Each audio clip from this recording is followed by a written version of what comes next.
नमस्कार, हाय, hello, radio KGMU गूंज 89.6 megahertz पर मैं हूं आपके साथ सुरभि। आप सुन रही हैं स्वास्थ्य बान। शो पर स्वास्थ्य बान का वक्त हो चुका है और स्वास्थ्य बान स्मार्ट और केजीएमयू की पहल है, जिसमें हम लोगों को जागरूक कर रहे हैं उनके स्वास्थ्य संबंधी परेशानियों को लेकर। और इसमें हम हर बुधवार लेकर आते हैं एक हेल्थ एक्सपर्ट को, जिसमें हम बात करते हैं टीबी और उसके उपचार के बारे में, जच्चा बच्चा के स्वास्थ्य और पोषण के बारे में, और कोविड और उसके उपयुक्त व्यवहार और टीकाकरण के बारे में। और आज स्वास्थ्य बान में हम बात करेंगे ट्यूबरकुलोसिस और उसके उपचार के बारे में, जिसके बारे में बात करने के लिए हमारे साथ हैं किंग जॉर्ज मेडिकल यूनिवर्सिटी के रेस्पिरेटरी डिपार्टमेंट से additional professor doctor Ajay Kumar Verma. Doctor, welcome to the studio. नमस्कार सुरभि जी। डॉक्टर, सबसे पहले हम शुरुआत करते हैं कि ट्यूबरकुलोसिस यानी कि टीबी क्या है? टीबी या क्षय रोग जिसको कहते हैं एक संक्रामक बीमारी है और ये माइकोबैक्टीरियम ट्यूबरकुलोसिस एक बैक्टीरिया है, उससे होती है। ये एक तरह की कम्युनिकेबल या कंटेजियस डिजीज है जो कि ड्रॉपलेट्स के फॉर्म में हवा के जरिए फैलती है। टीबी का इन्फेक्शन किसी को भी हो सकता है, लेकिन अगर वो बंदा या बंदी जो भी है वो इम्यूनो कम्प्रोमाइज्ड है, जैसे कि डायबिटीज़ है, HIV है, या स्टेरॉयड या कोई कैंसर का पेशेंट है, तो उसमें ये इन्फेक्शन बीमारी में बदलने की पूरी ज़्यादा संभावना रहती है। तो ऐसे लोगों को सतर्क रहना चाहिए। टीबी की अगर हम सर बात करें कि किस तरीके से ये फैलता है? टीबी दो तरह की होती है, एक पल्मोनरी और एक एक्स्ट्रा पल्मोनरी। लगभग 80% 80 से 85% केसेज पल्मोनरी यानी कि फेफड़ों की टीबी होती है, जो कि इन्फेक्शियस होती है और फैलती है।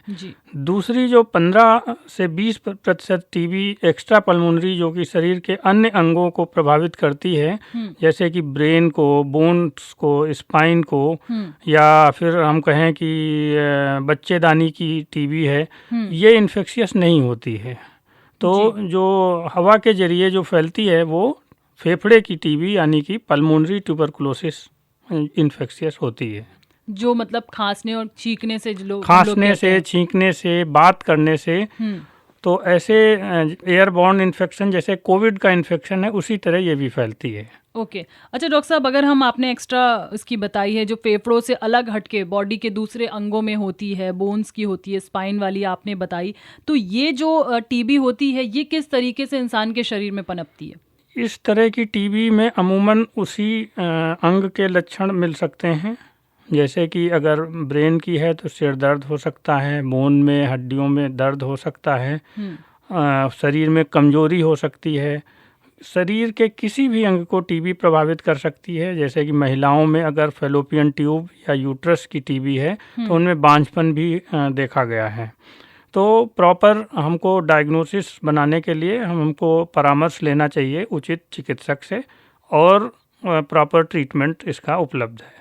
तो किस तरह के लक्षण बॉडी में दिखते हैं? क्योंकि ये तो हमें पता है, लोग कहते हैं जब 2 हफ्ते से ज़्यादा खांसी हो जाती है या फिर आपका बुखार बहुत ज़्यादा आपको आ रहा है, आपको भूख नहीं लग रही है, तो आपको टीबी की जांच करानी चाहिए। क्या इसी तरीके के सेम लक्षण अगर फेफड़े की हमें टीबी नहीं है, किसी और अंग में वो टीबी के लक्षण दिख रहे हैं हमें, तो किस तरह के बदलाव हमारे शरीर में होते हैं? जो कॉन्स्टिट्यूशनल सिम्टम्स हैं, जैसे कि बुखार आना, इवनिंग राइज ऑफ टेम्परेचर जिसको कहते हैं, भूख न लगना और वजन में कमी आना, ये कॉमन होते हैं। और इसके अलावा उस अंग से संबंधित जो लक्षण हैं वो आते हैं साथ में। तो इसकी फिर जांच कैसे होती है? जैसे नॉर्मली कहते हैं कि बलगम की जांच हो जाती है अगर फेफड़े वाली टीबी होती है। जैसे कि अगर किसी की गले में गिल्टी आ गई है, गांठें बन गई हैं, तो उनकी FNAC या बायोप्सी की जांच होती है। जैसे पेट की टीबी है तो उसका अल्ट्रासाउंड होता है। ब्रेन की या स्पाइन की टीबी है तो रेडियोलॉजिकल इन्वेस्टिगेशन जैसे कि CT या MRI कराकर और उसको हम पहचान सकते हैं। अच्छा डॉक्टर साहब, अगर हम टीबी के इलाज की बात करें, क्योंकि लोगों के मन में ये भ्रांतियां हैं कि पता नहीं हमें टीबी डिटेक्ट हो गया है, अब हम कभी ठीक हो पाएंगे कि नहीं, हम अपनी ज़िंदगी नॉर्मल तरीके से फिर से जी पाएंगे कि नहीं, ये अभी भी लोगों के मन में भ्रांतियां हैं। टीबी अगर शुरुआती अवस्था में इसकी जांच और डायग्नोसिस बन जाती है तो ये 100% क्योरेबल डिजीज है और ये बिल्कुल ठीक हो सकता है। दिक्कत तब आती है जब मरीज किन्हीं वजह से दवाओं को छोड़ देता है या बार बार उसको कोई दूसरे मतलब चिकित्सक के पास चला जाता है या प्रॉपर डायग्नोसिस नहीं बनती है, तो फिर वो टीबी बिगड़ जाती है। उसको ड्रग रेजिस्टेंट टीबी, जो कि एमडीआर मल्टी ड्रग रेजिस्टेंट या XDR extensively drug resistant TB के फॉर्म में होती है। अदरवाइज अगर शुरुआत में जागरूक कोई पेशेंट है, वो जाकर अपना प्रॉपर इलाज करवा के 6 से 9 महीने की जो दवाएं हैं वो मुफ्त सरकारी अस्पतालों में उपलब्ध हैं और उसका लाभ ले सकता है। टीबी के मरीज की डॉक्टर साहब अगर हम खान पीन की बात करें, जिससे जिनकी दवाइयाँ चल रही हैं, उनका खाना पीना कैसा होना चाहिए? क्या कुछ रिस्ट्रिक्शंस लगाए जाते हैं उन पर? देखिए, स्वस्थ पौष्टिक आहार, फल व हरी सब्जियों का सेवन एवं जो दिनचर्या है योगा प्राणायाम ये करना चाहिए। और फास्ट फूड और जो दूसरे व्यसन जैसे कि मदिरापान और स्मोकिंग है, इनको नहीं करना चाहिए। इससे इम्यूनिटी कम होती है, तो हमको स्वस्थ दिनचर्या को अपनाना चाहिए। अगर हम बात करें कि प्रिकॉशंस जैसे बोलते हैं, सपोज किसी के घर में किसी सदस्य को है या किसी के जानने वाले में, कई बार ऑफिस में भी किसी को होता है, तो बहुत सारे लोग आज भी इतना एजुकेटेड होने के बाद भी लोग टीबी के मरीज़ को मतलब एक्सेप्ट नहीं करते हैं। अभी भी बहुत सारे ऐसे लोग हैं कि उसको टीबी है, उसके साथ बैठकर खाना मत खाओ, उसे अलग जगह बैठा दो, थोड़ा दूर रखो। तो आप इस पर क्या कहना चाहिए? किस तरह के प्रिकॉशंस दूसरे लोगों को लेने चाहिए मरीजों से? देखिए, एक होता है फिजिकल डिस्टेंस और एक होता है सोशल डिस्टेंस। तो हमको फिजिकल डिस्टेंस का पालन करना है, सोशल डिस्टेंस नहीं करना चाहिए। बीमार व्यक्ति से दूरी हमको बनानी है, लेकिन इमोशनल और जो वैसा सपोर्ट है वो देना चाहिए। रोगी के संपर्क में अगर आ रहे हैं तो मास्क लगाना चाहिए। इसके अलावा समय पर खाना खाने के लिए और पौष्टिक आहार लेने के लिए उसको प्रेरित करना चाहिए। साथ में जो दवाएं हैं जी, जो टीबी की दवाएं हैं, जो जिनका लंबा कोर्स चलता है, उनको प्रॉपर एडवाइज करना चाहिए कि उनको लें। बच्चों को बीसीजी का वैक्सीन अवश्य लगवाना चाहिए, जो कि बर्थ के टाइम लगता है या बाद में अर्ली चाइल्डहुड में लगता है, जिससे सीरियस फॉर्म ऑफ ट्यूबरकुलोसिस से बचा जा सकता है। इसके अलावा जो हमने पहले भी बताया, स्मोकिंग और अल्कोहल, इनको बंद करना चाहिए और मना करना चाहिए दूसरों को। इसके अलावा जो घरों में जैसे ह्यूमिड एनवायरनमेंट है या डार्क एनवायरनमेंट है, जहाँ अंधेरा रहता है, वहाँ टीबी के बैक्टीरिया पनपने का ज़्यादा चांस रहता है। तो ऐसा प्रॉपर वेंटिलेशन होना चाहिए घर में और धूप आनी चाहिए। इसके अलावा अगर कोई रोगी इधर उधर थूकता है या कुछ वैसा करता है, उसको मना करना चाहिए। डस्टबिन में एक प्रॉपर प्रिकॉशन के साथ, कफ हाइजीन के साथ रहना चाहिए, जिससे इसका मतलब टीबी दूसरों को संक्रमण ना हो। क्या ऐसा भी डॉक्टर साहब कई बार आता है, व्हाट्सएप पर हमारे पास सवाल आया था कि हमने अपने बलगम की कई बार जांच कराई है, लेकिन बलगम में हमें टीबी नहीं निकल रहा है, लेकिन खांसी में हमें आराम भी नहीं मिल रहा है। क्या उसके अलावा भी टीबी के कुछ टेस्ट होते हैं? हर खांसी टीबी नहीं हो सकती, ऐसा नहीं है। खांसी के और भी कारण हो सकते हैं। हो सकता है कि दमा हो या सांस की दूसरी बीमारियां हों। तो इसलिए चिकित्सक के पास जाकर प्रॉपर उसका परीक्षण करवाना चाहिए और प्रॉपर डायग्नोसिस बनानी चाहिए। एक सवाल डॉक्टर साहब हमारे पास ये आया है कि क्या टीबी का एक बार कोर्स करने से, प्रॉपर जिस तरीके से चिकित्सक ने बताया है उसी तरीके से हमने सारी दवाएं ली और फिर चिकित्सक ने हमारा पूरा इलाज किया और उन्होंने ये बताया कि आपको अब टीबी नहीं है, आप टीबी से आपको राहत मिल चुकी है, क्या किसी कंडीशन में ऐसा हो सकता है कि उसी मरीज को फिर से टीबी हो जाए? यदि मरीज की इम्यूनिटी कम है तो उसमें चांसेस हो सकता है, या कोई और कंडीशन है जैसे कि हमने अभी कुछ देर पहले बताया था जी, डायबिटीज़ की बीमारी है, HIV है, या फिर स्मोकिंग करता है, तो दोबारा इन्फेक्शन होने के भी चांस रहते हैं। अमूमन अगर किसी ने 6 से 9 महीने का प्रॉपर इलाज लिया है तो रिलैप्स के चांस कम रहते हैं। लेकिन इम्यूनिटी हमको हमने देखा, कोविड के दौर में भी देखा, इम्यूनिटी यानी शरीर की प्रतिरोधक क्षमता की बहुत ही ज़रूरत है रोगों से लड़ने के लिए। एक सवाल डॉक्टर साहब हमारे पास ये आया कि घर में अगर छोटे बच्चे को टीबी डिटेक्ट हो जाती है, तो देखिए बड़ों को तो हम समझा लेते हैं कि मास्क पहने रहो या इतना डिस्टेंस बना के रखो।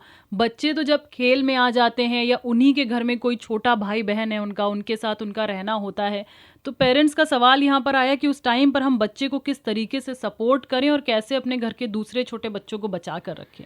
जो समझदार बच्चे हैं, जो समझ सकते हैं, उनको हमको बताना चाहिए। अभी हमने कोविड का दौर देखा है, तो जी। कोविड की तरह इसका भी इन्फेक्शन होता है। अगर जी। बच्चों को समझाया जाए कि मास्क लगा के रखें और थोड़ा सा दूरी बना के रखें, तो हम ऐसा कर सकते हैं और बचाव कर सकते हैं।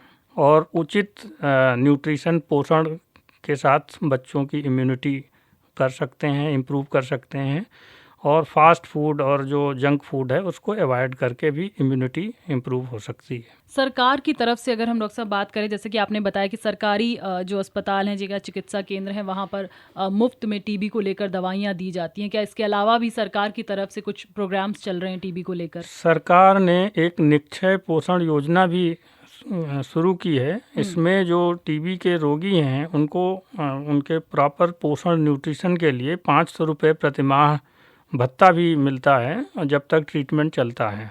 जी। तो ये सब चीज़ें हैं, इसकी जागरूकता होनी चाहिए और प्रॉपर इलाज कराना चाहिए। अच्छा डॉक्टर साहब, आपने अपने मतलब आप तो बहुत सारे लोगों का टीबी को लेकर इलाज करते रहते हो, किसी मरीज़ की कोई सक्सेस स्टोरी अगर आप शेयर करना चाहें लोगों से?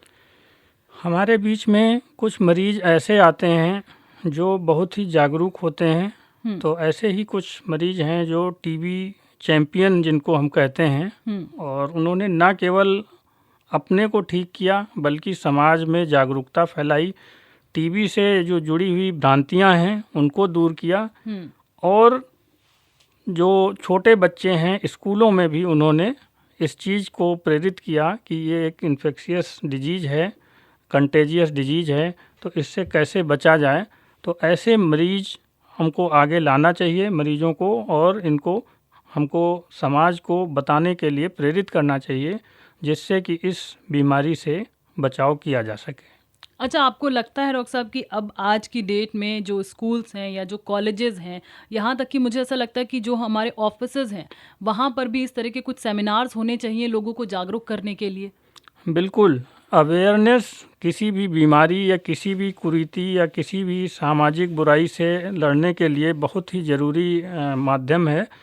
तो इस तरह की जागरूकता कार्यक्रम को हमको प्रोत्साहन करना चाहिए और इसको बढ़ाना चाहिए। डॉक्टर, जाने से पहले जो लोग इस वक्त आपको सुन रहे होंगे, ट्यूबरकुलोसिस को लेकर आप लोगों को क्या मैसेज देना चाहेंगे? ट्यूबरकुलोसिस या क्षय रोग एक ऐसी बीमारी है जिससे हम पूर्णतया निजात पा सकते हैं, बशर्ते कि सही समय पे सही उपचार सही चिकित्सक से लें और सही मात्रा में जो दवाएं हैं वो लें और डॉक्टर के बताए निर्देशों का पालन करें, तो हम बिल्कुल ठीक हो सकते हैं। तो टीबी को लेकर स्वास्थ्यवान में आज हमने बहुत सारी बातें करी। हर खांसी टीबी नहीं होती, ये भी डॉक्टर साहब ने हमें क्लियर कर दिया। तो खुद से ही जो आप ये समझ लेते हैं कि हमें ये दिक्कत है, या सिरप के सिरप आप पी रहे हैं, तो बेटर है कि अगर 2-3 दिन भी अगर आपको तकलीफ हो रही है या 2 हफ्ते से ज़्यादा आपको तकलीफ हो रही, तुरंत डॉक्टर से कंसल्ट कीजिए। और मैं तो कह रही हूँ 2 हफ्ते का भी वेट मत कीजिए, तुरंत अगर आपको तकलीफ हो रही है तो आप डॉक्टर से कंसल्ट कीजिए, वो ज़रूर इस चीज़ के बारे में आपका इलाज करेंगे। इसके साथ साथ फिजिकल डिस्टेंसिंग ज़रूरी है, सोशल डिस्टेंसिंग ज़रूरी नहीं है। ये भी डॉक्टर साहब ने क्लियर किया कि हम लोग क्या करते हैं, हम सोशल डिस्टेंसिंग बना लेते हैं। तो हमें सोशल डिस्टेंसिंग टीबी के मरीजों से नहीं बनाना है, एक फिजिकल डिस्टेंस रखना है। और मैंने हमेशा कहा है कि टीबी के पेशेंट को आपको मोटिवेट करना, चाहे वो आपके परिवार के सदस्य हों, आपके दोस्त हों, आपके ऑफिस के कलीग्स हों, आपके स्कूल फ्रेंड्स हो, कॉलेज फ्रेंड्स हो, तो आपको उन्हें मोटिवेट करना है कि तुम्हें टाइम पर दवा लेनी है, तुम्हें अच्छा खाना खाना है, तुम्हें इन चीज़ों से दूर रहना है, और स्मोकिंग, अल्कोहल, इन सारी चीज़ों से दूर रहना है। ये आपका फ़र्ज़ बनता है कि आप उसको मोटिवेट करें।